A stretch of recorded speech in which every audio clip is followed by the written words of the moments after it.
Bonjour et bienvenue à la grande édition de la télévision rwandaise. Commençons l'actualité avec le président Paul Kagame qui a appelé les Rwandais à veiller à ce que leur pays ne soit pas ramené à l'état où il était il y a 31 ans. C'est le message que le président de la République a lancé lors d'une célébration du 31e anniversaire de la libération du Rwanda, où il a souligné que la reconstruction du pays exigeait un dévouement et une force extraordinaire. Suivons le récit de Patrick Nyirindandi. L'apparence de Kigali, la capitale du Rwanda, rappelle lointainement le pays, car certains pensaient que le Rwanda n'existerait plus en tant qu'État. C'est un pays qui était vide, comme l'a indiqué le président Paul Kagame lors de la fête de la célébration de 31 ans de la libération du pays. 31 ans passé. Nous sommes arrivés ici. Nous n'avons rien trouvé. Le vide. Même ceux qui étaient encore là n'existaient plus.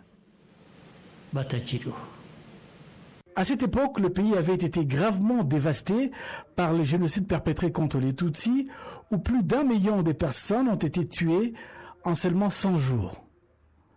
Après les génocides perpétrés contre les Tutsis, des efforts ont été déployés pour reconstruire le pays qui a retrouvé sa forme. Ces régions, témoins des progrès du Rwanda, montrent aujourd'hui les signes d'un pays qui s'est reconstruit. Le président Paul Kagame a souligné que les progrès accomplis seraient irréversibles. Nous avons une responsabilité. Que ce qui s'est passé ici, qui ne devrait pas arriver, que cela ne se reproduise plus jamais. Dans un message prononcé par le président Paul Kagame lors de la célébration du 31e anniversaire de la libération, il a une fois de plus appelé les Rwandais à oser affronter ceux qui nourrissent de mauvaises intentions contre le Rwanda, d'autant plus que la région n'a cessé d'être hantée par l'idéologie du génocide. Ibi bihugu bikize byo hanze byirirwa bivuga ubusa narababwiye. Ces pays étrangers qui passent leur temps à dire n'importe quoi, je vous l'ai dit, ils passent leur temps à menacer les autres. Oh, droit de l'homme par-ci, droit de l'homme par-là. Ils disent que si Kagame parle, nous allons l'amener. Et toi, tu vas m'amener où? Dans cette région, il y a l'idéologie génocidaire, où on cherche à tuer quelqu'un pour ce qu'il est, ce qu'il représente. Est-ce qu'il y a quelqu'un qui ne le sait pas? Il y a même des écrits. Le monde a même choisi une date pour en parler. Malheureusement, cela est devenu comme un jeu.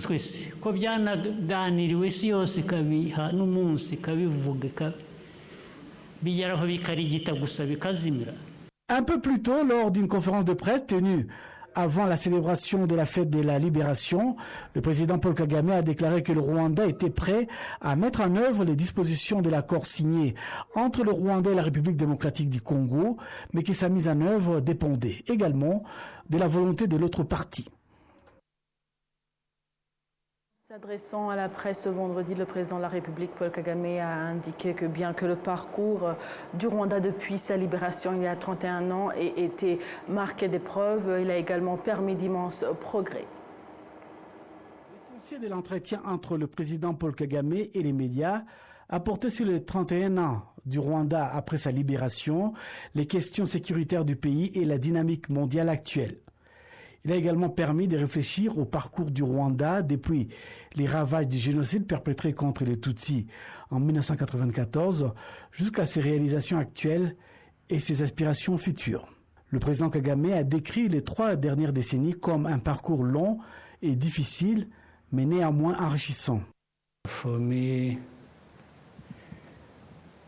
at a personal level, it's been a very tough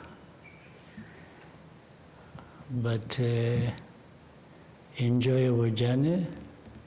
Personnellement, ce fut un long cheminement, mais dont je peux être fier, car c'était une bonne chose que tout le monde soit heureux d'y avoir participé. De nombreuses années de guerre ont été nécessaires pour remettre de l'ordre dans notre pays, pour notre peuple, pour nous-mêmes et pour nous tous. Cela fait donc 31 ans, ce qui n'est pas beaucoup. Mais compte tenu de ces événements qui se sont produits pendant ces 31 ans, on peut les considérer différemment, comme quelque chose qui a duré 100 ans.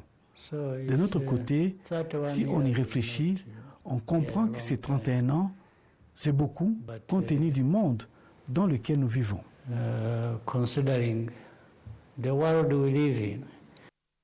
Le chef de l'État a souligné que ce parcours témoigne des sacrifices consentis par d'innombrables héros, dont certains ont payé le prix ultime.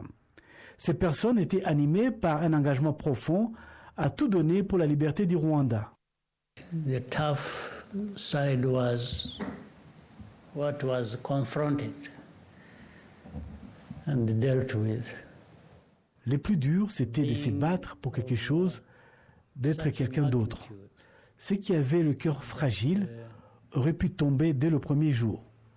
Mais le plus positif, c'est que nous avions beaucoup de gens prêts à donner, prêts et capables de tout donner, car pour eux, cela signifiait tout. Alors, quand quelque chose compte beaucoup pour vous, vous donnez aussi tout pour savoir que ce dont vous avez besoin est entre des bonnes mains. Mais c'était tellement difficile que je ne peux pas trop insister là-dessus. Le meilleur dans ce voyage, c'est que vous comprenez l'histoire elle-même, d'où vous venez et où vous allez. Understanding the story itself, where you are coming from and where you are going. Le président Paul Kagame a également déclaré que le développement que le Rwanda a connu au cours de ces 31 ans n'était pas accidentel. Il était plutôt le fruit des efforts délibérés et de la détermination des Rwandais. That just doesn't come anyhow. You have to have made progress on many fronts to be able to stand for yourself and ce n'est pas une fatalité. Pour progresser dans de nombreux domaines et être capable de se défendre et de résister à tout, je pense que si nous n'avions pas construit une unité forte et déterminée, nous n'aurions pu survivre. Parce que ce Rwanda ne peut pas vivre au pied des autres. Je vous ai dit en avril dernier que cela s'était produit une fois, mais que cela ne se reproduira plus jamais. Cette fois-là, c'était plusieurs fois, mais la deuxième fois, quelqu'un d'autre paierait en l'autre tribut. Le Rwanda ne recommencera pas.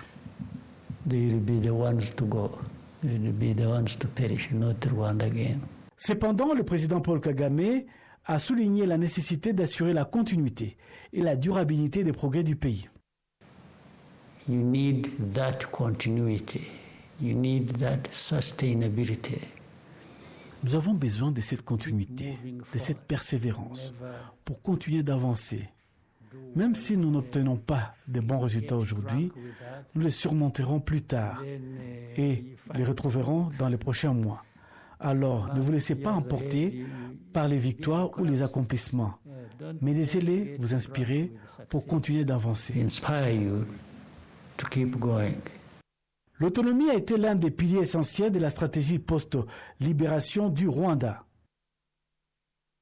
Merci beaucoup Patrick Nyirindandi. On continue avec toujours dans le même ordre d'idées. À l'occasion du 31e anniversaire de la libération du Rwanda, les habitants de Kigali ont exprimé leur gratitude pour les progrès réalisés par le pays. Cette reconnaissance a été réitérée lors des célébrations de la journée de la libération organisée au niveau des villages dits Umudugudu, où diverses infrastructures et actions ont été fournies pour améliorer le bien-être de la population. Dans plusieurs villages de la ville de Kigali, des activités ont été organisées, notamment la remise de nouvelles maisons à des familles vulnérables, la remise de routes construites par les habitants eux-mêmes, la remise des bureaux donc des villages dits Umudugudu et la fourniture d'équipements aux personnes vulnérables. Les habitants ont exprimé leur grande gratitude pour le fait que la journée de la libération de cette année ait mis l'accent sur les organisations locales, leur donnant aussi l'occasion de démontrer dans leur rôle dans la construction du pays.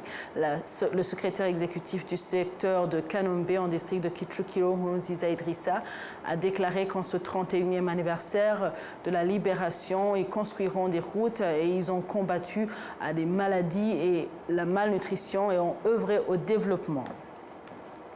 Toujours avec l'actualité célébrant la libération.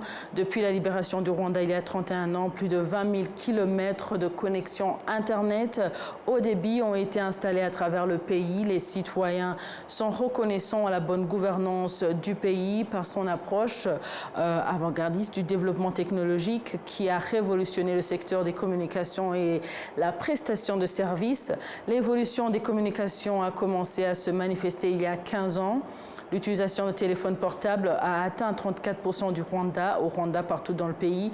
En 2010, seulement 11,8% de la population utilisait Internet sur son téléphone, un chiffre encore faible car il ne dépassait pas le niveau 3G. Depuis lors, 21 847 km de réseau de fibre optique haut débit et plus de 1700 antennes relais ont été construits à travers le pays. Aujourd'hui, les statistiques montrent que la quasi-totalité des hôpitaux, centres de santé, bureaux de secteur et antennes sont connectés à Internet. Ces services confirment que les habitants des zones urbaines et rurales ont accéléré la prestation des services. Afin d'accélérer la prestation de ces services aux citoyens, Ilembo a été créé en 2015, ce réseau social, donc ce réseau qui ne proposait initialement que 5 services. On compte maintenant 240 à partir de 2024 avec plus de 25 millions de demandes de ce service. Les ambassades du Rwanda à travers le monde se sont joints au Rwanda pour célébrer le 31e anniversaire de libération. Pour la toute première fois, l'ambassade du Rwanda au Luxembourg a célébré la journée de libération. L'ambassadrice du Rwanda au Luxembourg, honorable ambassadeur Aurore Mimosa Munyangaju, a souligné que la célébration du 31e anniversaire de libération est un rappel historique marquant la fin des périodes sombres pour le Rwanda. En Éthiopie, les Rwandais ont célébré cette journée avec les amis du Rwanda, dont des représentants permanents de l'Union africaine. L'ambassadeur du Rwanda en Éthiopie, le général-major Charles Kalamba, a expliqué que la journée de libération n'est pas seulement une victoire sur un mauvais régime, mais également la construction d'un nouveau Rwanda fondé sur l'unité, la justice et la dignité de chaque citoyen. Au Nigeria, les Rwandais ont également célébré cet anniversaire de libération aux côtés de leurs amis.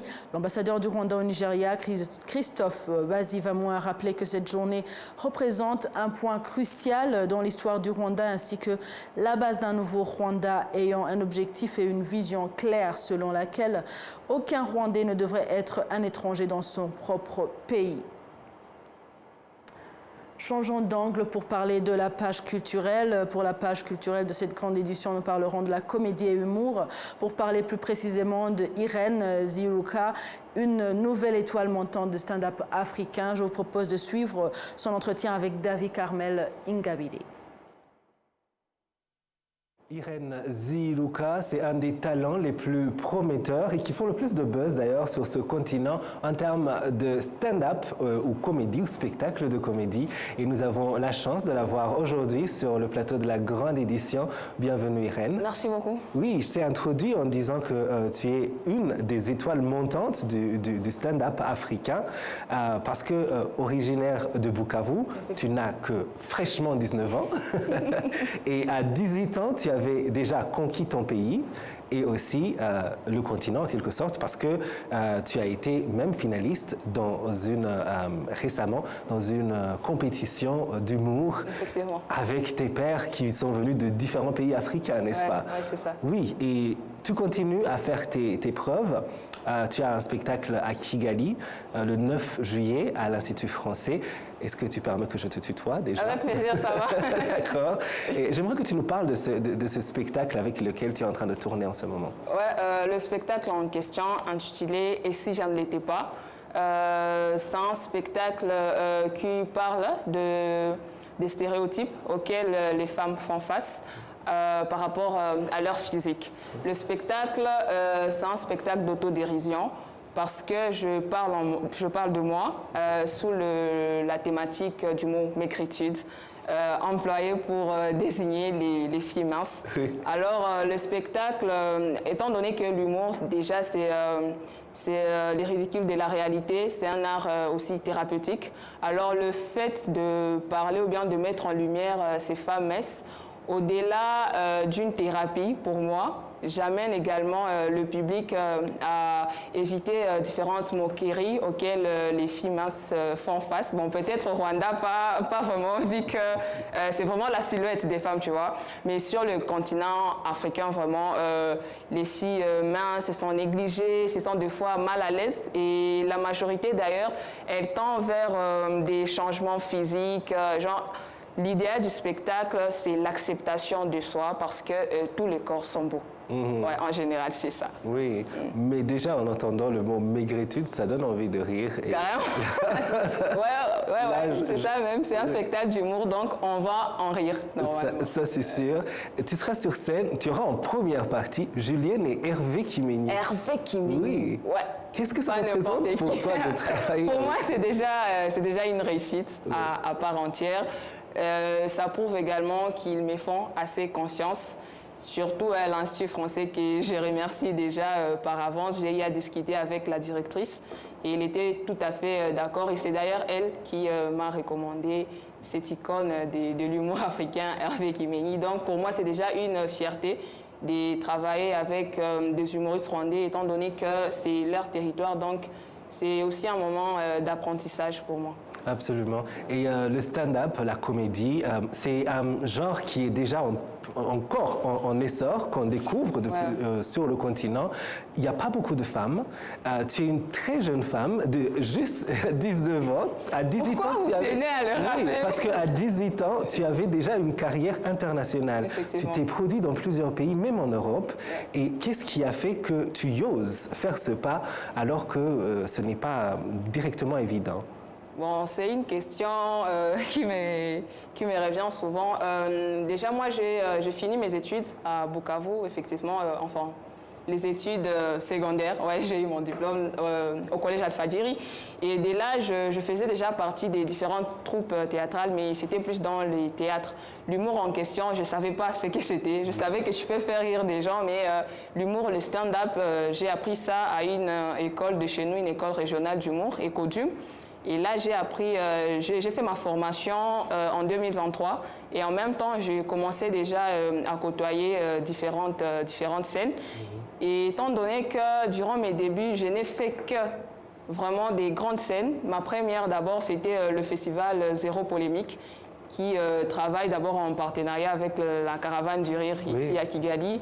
Et donc, je me suis toujours retrouvée vraiment sous les projecteurs. Et j'ai pris envie, j'ai pris goût vraiment à oser ce métier. Et quand tu prends au sérieux le travail que tu fais, tu as des objectifs et des principes qui vont avec, tu ne peux qu'exceller. Absolument. Et avant de te laisser partir, j'aimerais qu'on, du point de vue, de ton point de vue, quelle est ton analyse, ton opinion sur l'état du stand-up, de l'humour actuellement en Afrique et aussi peut-être ta vision du futur de ce secteur. D'accord. D'abord, partant par la première question, déjà pour moi, l'humour africain n'est pas encore trop connu. Genre, il est encore sur l'élan de prendre un peu plus d'ampleur parce qu'il y a vraiment une vague de humoristes africains qui viennent, mais moi, je perds juste du côté professionnalisme. Oui, c'est bien, il y a des humoristes, mais est-ce qu'ils se construisent également des grandes carrières comme des stand-uppers américains, ou bien est-ce que la culture africaine va accepter de considérer également l'humour comme un art à part entière ou bien de prendre également comme un métier, de se dire je suis artiste, humoriste et je vis de cet art. Je pense qu'au-delà d'avoir des humoristes qui viennent, il faudra également conscientiser, nous d'abord les humoristes et la culture africaine également, de prendre cela au sérieux carrément et d'y mettre surtout beaucoup de discipline. Et puis concernant mes visions prochaines, moi, j'aime toujours me projeter d'abord dans le présent, parce que le futur, je le prépare dès le présent. Alors avec l'élan que je suis en train de prendre, l'idéal pour moi, étant donné que, comme vous l'avez dit, il n'y a pas trop de humoristes féminins dans les secteurs, donc l'idéal pour moi, c'est d'arriver à un moment où je peux également être soit une source d'inspiration ou bien une référence pour amener les autres filles à embrasser également la carrière humoristique carrément. Absolument. Merci beaucoup, Irène. Merci à vous. Oui, Irène sera sur la scène de l'Institut français, en première partie Hervé Kimeni et Julienne. Et ce sera ce 9 juillet. En tout cas, c'était un grand plaisir. Le plaisir est partagé. Continuez à briller et à nous faire rire. Merci beaucoup.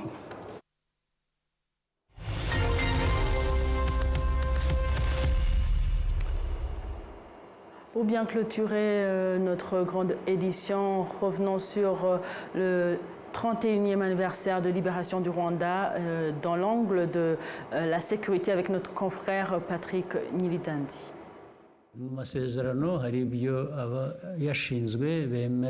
Au cours de l'échange entre le président de la République Paul Kagame et la presse nationale et internationale, plusieurs sujets ont été abordés, notamment celui lié à la question de la crise en RDC, particulièrement de la signature de l'accord de paix la semaine dernière à Washington entre le Rwanda et la République démocratique du Congo sous l'égide des États-Unis d'Amérique. Le président Paul Kagame a clairement indiqué que si la RDC ne respectait pas les engagements pris dans l'accord, le Rwanda ne retirerait pas les mesures de sécurité mises en place pour protéger sa souveraineté et ses citoyens.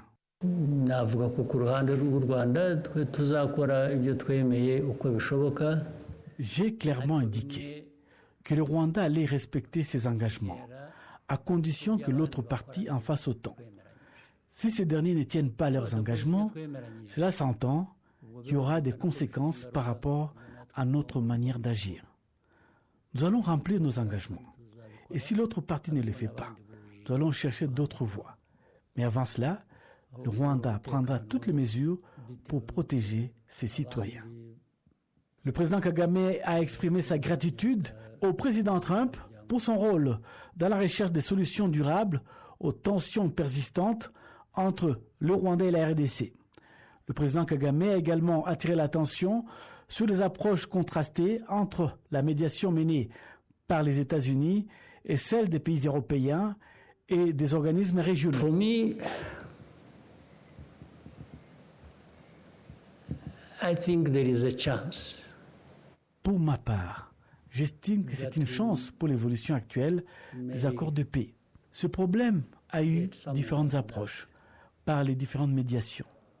Certains ne prenaient pas en compte les origines profondes de la crise et s'est focalisé sur le M23, le Rwanda, et ne pouvait rien apporter, car l'histoire n'avait rien appris à certains acteurs. I don't think they have even learned from history. Le président Paul Kagame a souligné que certains des pays qui réclament des sanctions contre le Rwanda sont en réalité complices de l'instabilité persistante à l'est de la RDC. Il a réitéré que la résolution de la crise sécuritaire exige un examen approfondi et honnête de ses origines, un processus qui, selon lui, a longtemps été ignoré. L'attention se porte désormais sur la prochaine phase des négociations qui devrait impliquer le gouvernement congolais et le mouvement politico-militaire de l'AFCM 23, un groupe composé des ressortissants congolais qui défendent leurs droits. Ce pourparlers devrait inclure une médiation du Qatar. Le président Kagame a clairement indiqué que toute issue significative de ces négociations dépend de la volonté de la RDC d'accepter et d'intégrer des segments de sa population dont elle tente depuis longtemps de se dégager, accusant souvent le pays voisin. Equally important, there is another deal ongoing. La prochaine étape concerne le pourparlers intercongolais entre le gouvernement congolais, l'AFCM 23 et les autres acteurs qui se poursuivent au Qatar. Vous vous souviendrez, lorsque j'ai rencontré le président Tshisekedi au Qatar, c'est là où tout a commencé. Nous avons essayé de revenir sur les racines du problème. La RDC voulait réduire cette question entre les deux pays, alors qu'une grande partie du problème ne concerne pas le Rwanda, c'est un problème congolais. that is DRC's problem, not anything to do with Rwanda.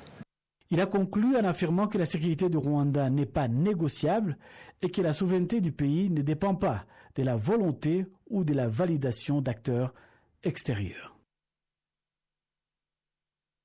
C'est tout pour aujourd'hui. Merci d'avoir été au rendez-vous d'actualité sur la télévision rwandaise. Vous étiez avec Amandine Dikouma Sabo. À la prochaine et d'ici là, portez-vous bien.